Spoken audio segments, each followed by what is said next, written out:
When I'm on the wall, it's important not to be present rationally, but rather intuitively. I feel more like a toy whose movements are more driven by intuition and experience. All decisions are made automatically. I don't think, I just climb.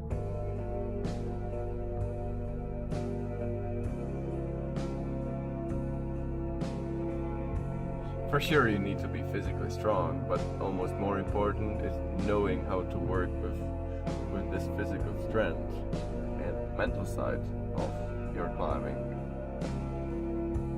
Getting my mental game right is absolutely essential, and discussing my fears and doubts with professionals helps a lot, as well as being surrounded by the right people. I know all these months of training can be wasted in one single second. Just one tiny mistake and it can be all over. Sometimes there is the doubt that creeps through the conscious and I get scared. I have zero confidence. I start thinking, and that's wrong. I feel doubts. Did I get a proper warm-up? Did I get enough chalk in my chalk bag? Did I get the right shoes? Do I need to drink more water or not? Move goes by move. My climbing is in a perfect flow. I don't think about it rationally, but I rather just watch it passively, thinking like, wow, this is the way to go. This is the way I should be climbing. This is perfect. This is fun. I'm aware that I can make error, and there is a little bit of stress. There is the pressure. I need to perform right now, but the stress can help me to actually climb better, to be more efficient, to climb more in the zone. These little failures can be a step towards bigger victories. So I definitely consider myself optimistic. And I think it's a very wrong attitude to live with, to be pessimistic, because if you always think about the bad things that can happen, then it's very likely that those things will happen. Yeah. And the reality is what is reality in the end? That's how we perceive it. And it's up to us how we want to perceive what's around us. If we want to be happy, we will be happy. For sure, bad things can happen, but it's about us how we will deal with that. At the same time, why I find climbing so interesting, that it really allows me to enter this totally different psychological state when I just start climbing and I don't feel like my mind is there, and my movements are rather just driven by this kind of intuition and experience. Because this intuition and experience is it's more probable the one which will make the right decision, and at the same time this intuition or autopilot just makes the climbing flow better.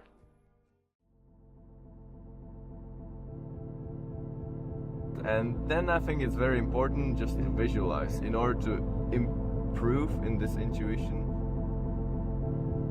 Just to be able to visualize really vividly when you don't climb how you're gonna climb it. But Adam, you cannot be at a perfect flow all the time.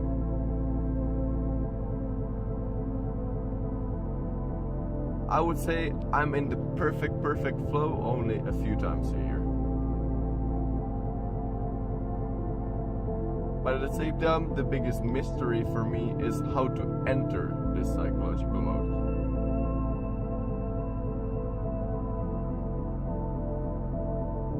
It kind of comes naturally, it has to be the right moment, the right day. I must feel the right amount of psych, and then it comes. That means you can't really push it, or you can't really work on it.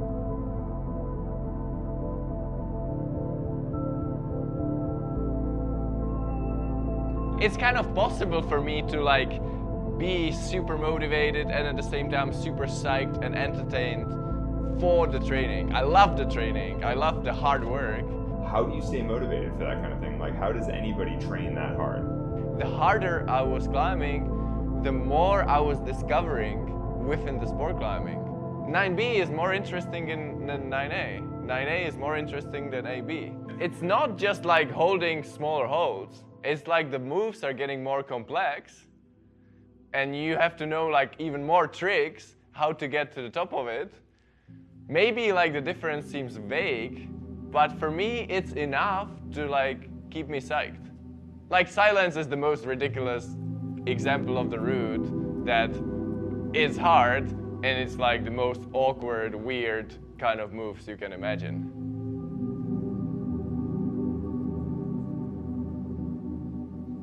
And then I think it's very important just to visualize. In order to improve in this intuition, just to be able to visualize really vividly when you don't climb, how you're gonna climb it. But Adam, you cannot be at a perfect flow all the time.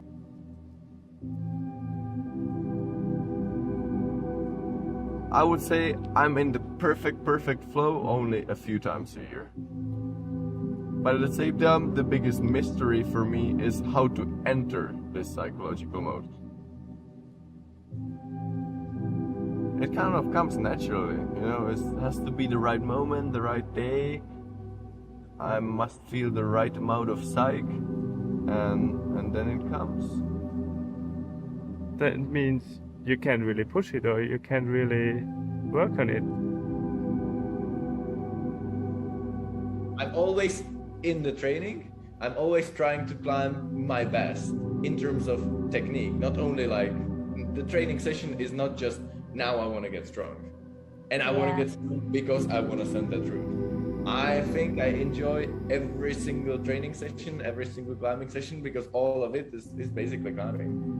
And I love climbing. And for me to go out into the gym is not sacrifice really to be able to send that route. I like that process and I don't have to like convince myself that I enjoy it. I just enjoy it.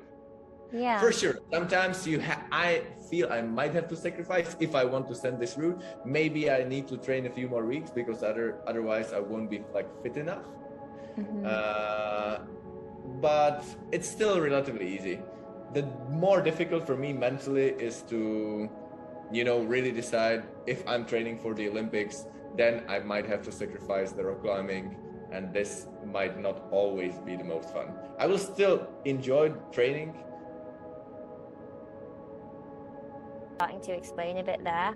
Like, how often can you access it, and how important is it for you to access that for the harder things that you do? I think 100% flow state I only reach maybe once or twice a year. But I think almost always I'm in like 80 or 90% of the flow state. Sometimes puts too much pressure on himself, and with this helps him his optimism. It's really interesting to see him on the rocks, because when you are there with him, you can see that right after, even 1 minute later after he fails, it's over and he's happy, he's smiling, he's talking to other people. He always stays positive. Sometimes it goes even on my nerves because I'm more like the realistic person, but he's more like the dreamer. And thanks to that, he can do everything what comes in his mind.